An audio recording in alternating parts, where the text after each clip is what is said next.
Halo, Assalamualaikum warahmatullahi wabarakatuh. Bagaimana kabar kalian anak-anak di rumah? Semoga kalian masih diberikan nikmat sehat, nikmat iman oleh Allah Subhanahu wa taala, Tuhan yang Maha Esa. Baiklah anak-anak, bertemu lagi di pelajaran PKN. Pada pertemuan minggu yang lalu kita sudah membahas tentang pengertian apa sih itu lembaga negara. Dalam kesempatan ini, Bapak akan memaparkan tentang tugas dan wewenang lembaga negara di Indonesia. Yuk, kita ikuti. Yang pertama adalah BPK. BPK adalah Badan Pemeriksa Keuangan. Wewenang dari BPK yaitu memeriksa pengelolaan dan tanggung jawab keuangan negara. Dalam periode BPK 2014 sampai saat ini diketuai oleh Bapak Dr. Hari Azhar Aziz.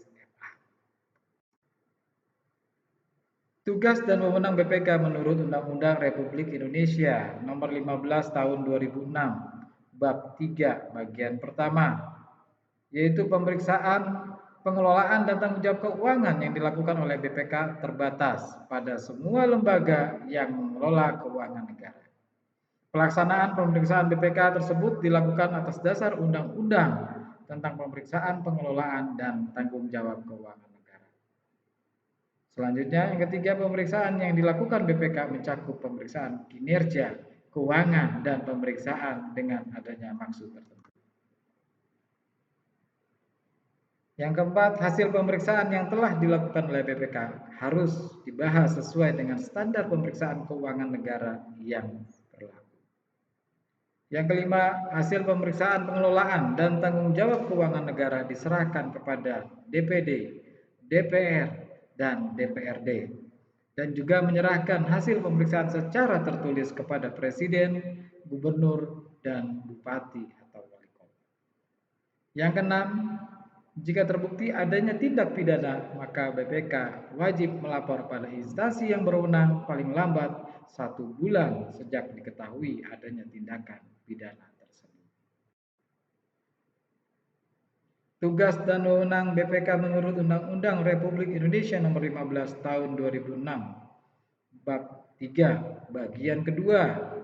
Yang pertama, menentukan objek pemeriksaan, merencanakan dan melaksanakan pemeriksaan serta menentukan waktu dan metode pemeriksaan serta menyusun maupun menyajikan laporan. Yang kedua, semua data, informasi, berkas dan semua hal yang berkaitan dengan pengelolaan dan tanggung jawab keuangan negara hanya bersifat sebagai alat untuk bahan pemeriksaan. Yang ketiga, memberikan pendapat kepada DPR, DPD, DPRD, dan semua lembaga keuangan negara lain. Yang keempat, memberi nasihat atau pendapat berkaitan dengan pertimbangan penyelesaian masalah kerugian negara. Yang selanjutnya yaitu lembaga MPR. MPR adalah Majelis Permusyawaratan Rakyat yang pada periode tahun 2014 sampai sekarang diketuai oleh Bapak Zulkifli Hasan. Tugas dan wewenang MPR lebih lanjut diatur dalam Undang-Undang Nomor 27 Tahun 2009 tentang susunan dan kedudukan MPR, DPR, DPD, dan DPRD, bahwa tugas dan wewenang MPR adalah sebagai berikut. Yang pertama, mengubah dan menetapkan Undang-Undang Dasar. Pelantik Presiden dan Wakil Presiden, pelantik Wakil Presiden menjadi Presiden, memilih Wakil Presiden dan 2 orang calon Wakil Presiden yang diajukan Presiden, memilih Presiden dan Wakil Presiden, menetapkan peraturan tata tertib dan kode etik MPR.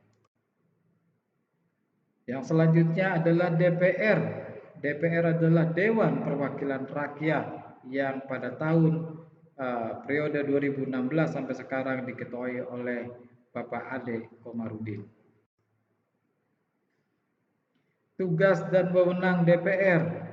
Yang pertama, menyusun program legislasi nasional atau prolegnas. Yang kedua, menyusun dan membahas rancangan undang-undang atau RUU.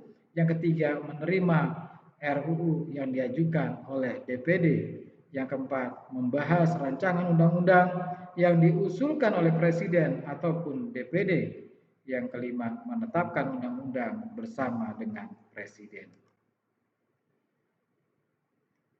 Yang keenam, menyetujui atau tidak menyetujui peraturan pemerintah pengganti undang-undang. Yang ketujuh, memberikan persetujuan atas rancangan undang-undang tentang APBN.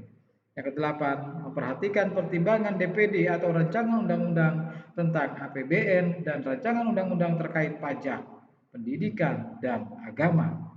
Yang kesembilan, menindaklanjuti hasil pemeriksaan atas pengelolaan dan tanggung jawab keuangan negara. Yang ke-10, memberikan persetujuan terhadap pemindah tanganan aset negara maupun terhadap perjanjian yang terdampak luas bagi kehidupan rakyat yang terkait dengan beban keuangan negara. Yang selanjutnya adalah lembaga DPD, Dewan Perwakilan Daerah, yang pada saat ini pada periode 2014 sampai sekarang diketuai oleh Bapak Irman Gusman. Tugas dan wewenang dari DPD. Yang pertama, mengajukan kepada DPR rancangan undang-undang yang berkaitan dengan otonomi daerah dan berhubungan pusat dengan daerah. Yang kedua, mengusulkan rancangan undang-undang kepada DPR, memberikan pertimbangan kepada DPR dalam pemilihan anggota BPK secara tertulis sebelum dilaksanakan pemilihan. Yang keempat, memberikan pertimbangan kepada DPR atas rancangan undang-undang, anggaran, pendapatan dan belanja negara, serta rancangan undang-undang yang berkaitan dengan pajak, pendidikan, dan agama. Yang kelima, melakukan pengawasan atas pelaksanaan undang-undang mengenai otonomi daerah dan hubungan pusat dengan daerah.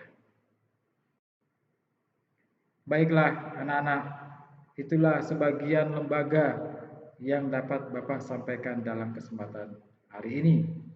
Insya Allah dalam pertemuan yang akan datang kita masih melanjutkan lembaga-lembaga lainnya dengan tugas dan wewenangnya.